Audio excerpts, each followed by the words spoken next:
क्रिया। बच्चों, आज हम क्रिया के बारे में पढ़ेंगे। क्रिया में पढ़ेंगे कि क्रिया किसे कहते हैं, क्रिया के कितने भेद होते हैं तथा कुछ विशेष बातें। बच्चों, इन वाक्यों को ध्यान से पढ़िए। रीमा सुबह जब स्कूल बस से चढ़ी तो उसने देखा कि सभी बच्चे अपनी अपनी सीट पर बैठे हैं। अध्यापिका उनकी हाजिरी ले रही हैं। कुछ बच्चे किताब पढ़ रहे हैं। रीमा की सहेली सो रही है। एक लड़का सेब खा रहा है। वह भी अपनी सहेली के पास जाकर बैठ गई। उपर्युक्त वाक्यों में रंगीन शब्दों से किसी काम के होने या करने का पता चल रहा है, जैसे चढ़ी, देखा, बैठे, पढ़, सो आदि सभी काम हैं। काम करना या होना बताने वाले शब्द ही क्रिया शब्द हैं। ठीक है। जिन शब्दों से किसी काम का करना या होना पाया जाता है उन्हें क्रिया कहते हैं। जैसे देखिए बच्चों कि क्रिया के दो भेद होते हैं। कौन कौन से? पहला सकर्मक क्रिया और दूसरा अकर्मक क्रिया। सकर्मक क्रिया, श मतलब साथ, धन कर्मक, कर्मक मतलब कर्म के, यानी कर्म के साथ क्रिया का होना। जैसे दीपक गिटार बजा रहा है, दीपक हो गया कर्ता, कर्म और क्रिया। नवीन पतंग उड़ा रहा है, कर्ता, कर्म और क्रिया। उपर्युक्त दोनों वाक्यों में यदि हम प्रश्न करते हैं कि प्रश्न दीपक क्या बजा रहा है, तो उत्तर हमें मिलेगा गिटार।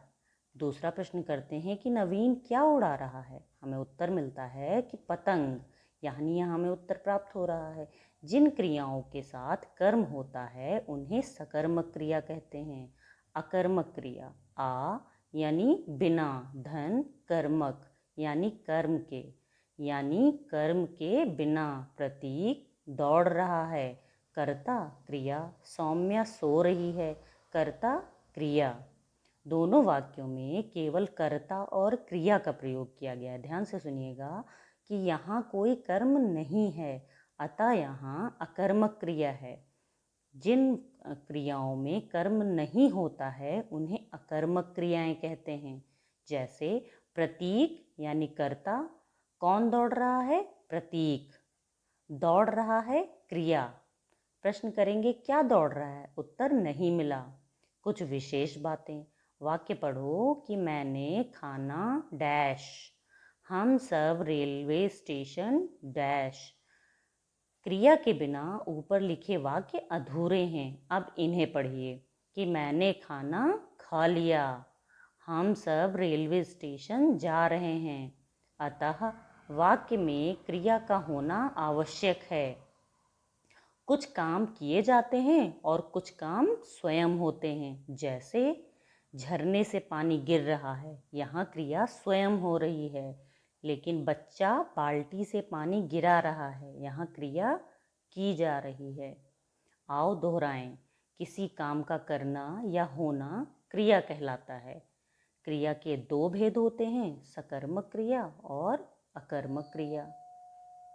जहाँ क्रिया के साथ कर्म पाया जाए वहाँ सकर्मक क्रिया होती है, और जहाँ केवल कर्ता और क्रिया होते हैं तथा कर्म न पाया जाए वहाँ अकर्मक क्रिया होती है। उम्मीद है बच्चों कि आपको पाठ अच्छी तरह समझ आ गया होगा। धन्यवाद।